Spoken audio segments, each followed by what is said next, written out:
Du 1er au 9 août, c'est le retour de la nuit des ours. Vous êtes à l'écoute de Radio Nuit des ours. Vous m'entendez? La Nuit. des ours. De retour sur Globule Radio 90.5 FM et on est toujours en direct du Ski Rock à Valorcine, au Buet exactement. Et cette fois-ci, je reçois Kim Bergerand. Bonjour. Bonjour Kim. Alors, on avait déjà eu la chance de l'avoir au micro pour une de nos émissions Rencard, qui, je rappelle, se déroule tout l'été, en direct des terrasses de 17h à 19h. Donc, Kim qui était venue nous présenter son petit labo dans lequel elle fait des développements de photos argentiques. Elle propose aussi des ateliers, des stages, et puis elle est disponible pour vos prestations. Mais alors, cette fois-ci, si elle est là, c'est pas pour parler de ça, parce que Kim, elle participe également au Festival de la Nuit des Ours en tant que prestataire. C'est elle qui filme les concerts, les ateliers. En fait, je suis ici pour filmer les concerts de nuit, les déambulations nocturnes, les œuvres d'art éphémères et tout ce qui tourne autour de la Nuit des Ours. Et je vais me concentrer surtout sur les images vraiment de nuit pour pouvoir faire un after-movie de la Nuit des Ours pour promouvoir la Nuit des Ours, quoi. Pour les années suivantes ? C'est ça. Donc en fait, il y aura 2 films, un format de 1 minute 30 qui sera fait pour promouvoir sur les réseaux sociaux et un format plus long de 20 minutes où il y aura des extraits de spectacles et ce sera un peu plus style documentaire, entre guillemets. Est-ce que ces films vont permettre aux gens qui n'auront pas pu participer à la Nuit des Ours de se projeter sur ce qu'ils ont loupé ? Oui, ce sera un avant-goût ou un après-goût pour ceux qui l'auront vécu. Mais en aucun cas, ça se substitue à l'expérience de la Nuit des Ours qui reste exceptionnelle et à vivre absolument pour moi. Et alors là, on l'a vu jusqu'à maintenant, le temps, c'est pas trop ça. La pluie, le soleil, ça alterne pas mal. Comment tu prévois ton organisation ? Là, pour le moment, on a eu de la chance parce qu'à chaque fois qu'on a filmé en extérieur, il n'y avait pas de pluie. Et à chaque fois qu'on a filmé en intérieur, il y avait de la pluie. Donc ça s'est bien équilibré pour le moment.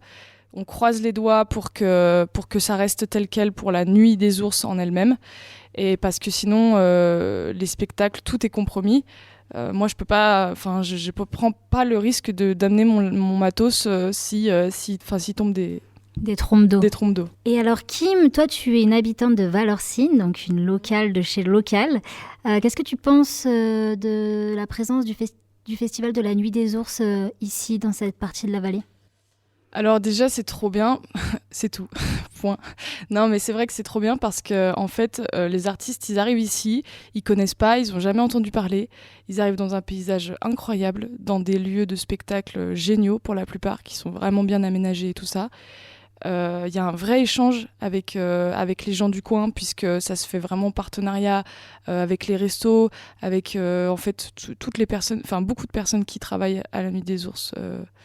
Sont de Valorcine et tout ça. Enfin, moi, je trouve que c'est génial. Je rencontre chaque année des artistes super intéressants.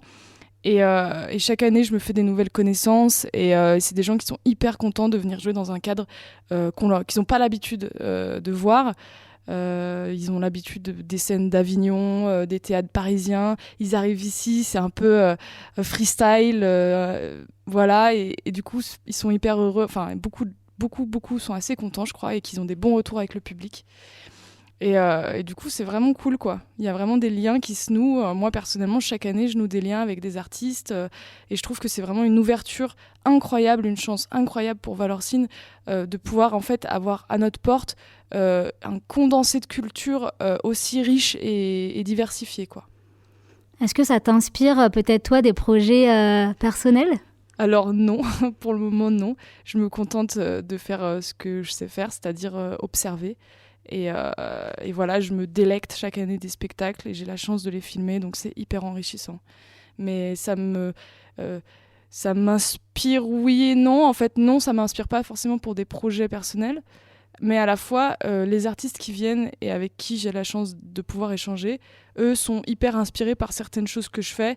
Et c'est une motivation énorme parce que chaque année, je rencontre des gens qui s'intéressent, qui sont là. Ah, mais c'est trop bien fait. Tu devrais avoir plus confiance, tu devrais y aller et tout ça. Et du coup, c'est passionnant, quoi. À ce niveau-là, oui, c'est hyper inspirant. Alors Kim, je rappelle que tu vas donc faire 2 films pour la Nuit des Ours qui aura lieu dimanche, ce dimanche 8 à Valorcine, départ du Buet. À partir de quand est-ce qu'on pourra les voir? Sur quelle plateforme? Comment... Alors les films, ils sont prévus de sortir, j'ai pas de date exacte, mais au niveau de l'automne, parce que moi j'ai un gros travail de post-production et de montage. Et donc voilà, au niveau de l'automne, et après ils seront postés sur YouTube, relayés sur Facebook et tout ça. Parfait. Merci Kim d'être venue au micro de Globule Radio. Merci à Globule. Restez avec nous sur le 90.5. Vous êtes à l'écoute de Radio. La Nuit des Ors. Vous m'entendez ?